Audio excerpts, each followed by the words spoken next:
Photoshoot ni JM at Piang para sa isang commercial.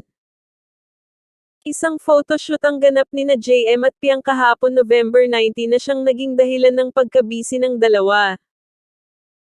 Hindi sinabi kung para saan ang ginawang photoshoot ng dalawa na para bang isang malaking surprise ito para sa kanilang mga tagahanga.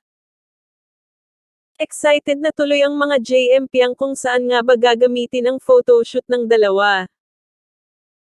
Isang haka-haka naman ang sumulpat na baka para sa isang billboard umano ang ginawang photoshoot ng mga ito, dahil ito sa sinabi ni Miss Nam, na banggit nito na pang billboard umano ang atake ng dalawa, at sana umano ay maipost na ang nangyaring photoshoot ng dalawa.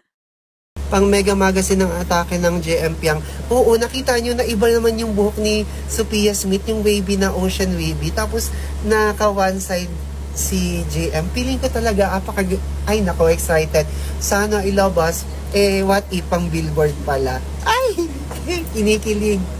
Sama ni Mami Mirna ang JM Piang kanina nag-dinner po. Meryl, yes po. Nag-dinner po sila after photoshoot. Kasama rin po si Hayden at saka si Lloyd. Sama ka natin na mag-reveal ng feelings ng JM Piang. Uy, grabe.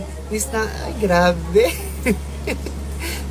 Pang second, ang JM Piang ngayong gabi po. Uy, Joy, please vote lang, Miss Nam.